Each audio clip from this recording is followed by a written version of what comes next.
Alrighty, so it is a somewhat dismal and rainy day here in southern New Hampshire. This is the next morning. I don't remember where I left off yesterday because we're having some camera troubles and I resorted to my phone. But what I did do, flip the camera, is we have gotten a lot of this trim mostly off. We are still having a few places where there are some few screws that do not want to let go. But we've gotten a lot of this trim. We've got the cover for the inside cover for the gas, or not gas fill, fuel fill in. Got a lot of this trim work off. Still haven't addressed the air conditioning units yet because we're going to skip that for now. And my next step was going to be to try to get the covers off of the wheel wells, because I had assumed that there were covers and there might not be. And I haven't started those ones yet. And that's the trim work that we took off yesterday.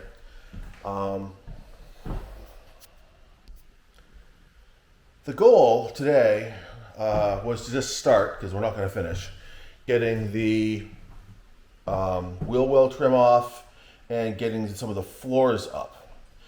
My understanding is that in a lot of buses there's a plywood floor over the metal decking. So it's metal decking, layer of plywood, layer of vinyl. This bus doesn't seem to have the plywood. Now I could be wrong. I've not fully explored this yet, but if I pop down here, flip the camera around again. If we look right here, this is the trim. It's an extension cord. It's still an extension cord. This is the trim that covers the wheel well up onto the floor. And if I pull this off, this seems to be the inner metal frame, and this is the vinyl.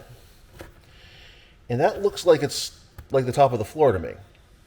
Also, I don't think I'll be able to show you this. If you look down through these screw holes, it doesn't look, they only look to be about 1/4 of an inch deep. So, in my mind, that may mean that there is vinyl and steel, but not plywood. Again, I don't know if that's true or not. I don't know what the plan is. I don't know what I'm going to find. I know what the plan is. The plan is to get it all up. I don't know what I'm going to find, but let's find out.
So I'm taking a break from grinding for a minute just to do a little exploring, and I have started to peel back some of this vinyl, which I suspect is going to be a bit of a nightmare to get it all up. However, it's pretty clear to me that we do not have a plywood subfloor in this bus. I do not know why some buses have it and some don't. Be an interesting little exploratory thing to find out. But that, yeah, I can see a C channel through there, understructure for the bus. You can see some understructure right here. It might be the top of the wheel well down below. And there's nothing else around there, so I have a different set of problems in mind now. I'm trying to figure out how to pry up the plywood floor. I actually brought a skill saw to score it. Now, I think I need to get some type of a giant scraper, because clearly my pocket knife is not going to be up to this task. Probably have one around here somewhere, at my dad's house. If not, I can certainly get my hands on one. But, yeah, I do think giving the little bit of rust that's up in here, you can't really see it, and I suspect there'll be some more into this wheel well when I start to get it opened up. You can see a little bit of rust right in there. And there's almost always rust in the wheel wells, so I've been told. Given all that, I think it's probably going to be worth taking the vinyl floor up. Having done about a 1.5 square feet of it, and knowing that I've got another 100 or so to go, it's probably still worth taking the vinyl up, just so that I can maybe do a quick bulk sand on the whole thing and pour 15, seal it with some type of a good sealant, some type of a good paint, and then know that this is going to last me a while. One of my other tasks that is sort of a stretch goal is to get underneath the bus and knock off any loose rust down there, and then rust convert and seal that as well. Although don't want to go too crazy there. There is a sealant on there, I think, so I don't want to go too crazy. I don't want to. I'll probably just kind of touch it up. But that's what we have for now. I'm going to continue to probably go back to grinding and get the back wheel wells uncovered and maybe look at that back bench seat. But we made a little bit of progress.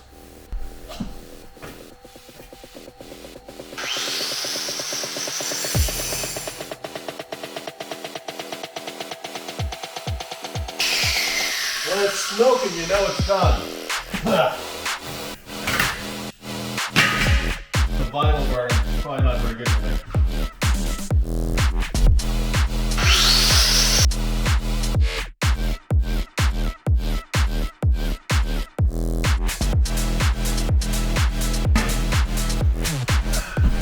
I really, really hope I don't need this trim.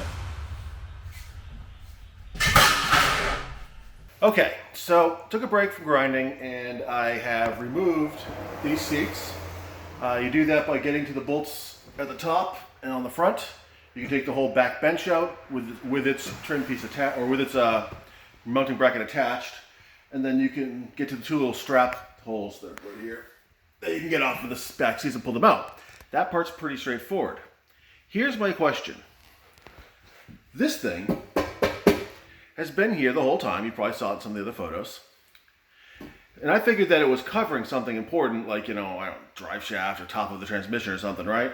It is covering nothing. It has its trim piece and a whole bunch of pins and stuff that gets lost over the years. Why? Why is it there? It costs money to make that. You had to especially cut the bottom seat. I mean, is it just to keep kids from sliding back and forth? Seems like you could do that with something padded. Why? These are the questions I have. But I suppose it doesn't really matter, and I should get back to grinding.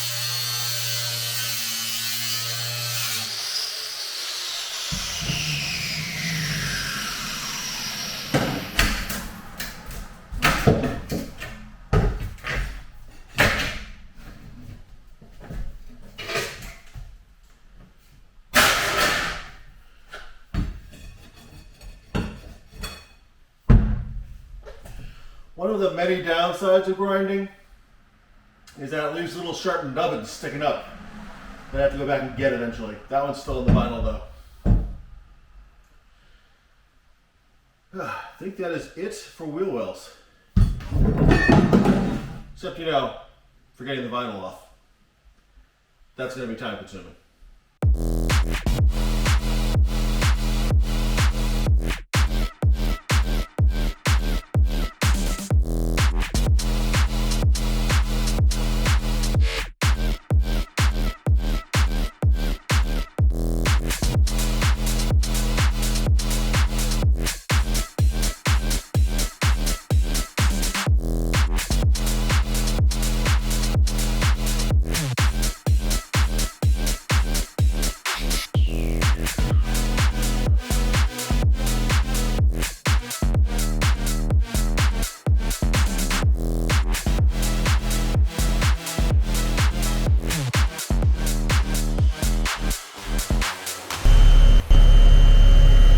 Well, after sitting for a couple of weeks, she started. Not a hard start, but battery was a little tired, so I'll be looking at that at some point. Hopefully I can trickle charge it off of solar maybe someday. I have at some point managed to do something that's caused a buzzer to go off. I don't know if you can hear it over the side of the bus. I don't know if you can hear me over the side of the bus, but that'll be something else I have to track down and figure out why there is an incessant buzzing. However, for now, I'm just recharging the battery, then I'm going to move it back where it belongs. We pulled it forward to look in the engine bay. I'm going to move the bus back where she belongs and button her up for the week. Next week, I think we're going to be looking to do the floors, pulling those up with a scraper. Everything I've read says that's going to be exactly no fun, and my little experiments here are proving that out, but we'll see. Probably worth doing because there are some spots that, well, I'll want to do something 415 or OSPO the whole floor and then paint it, and there are some spots that might need a little bit of mitigation. All told, I don't think this is a particularly rusty bus, but there are a couple places where there's some rust flaking up, and I don't know how deep that goes. But the adventure continues.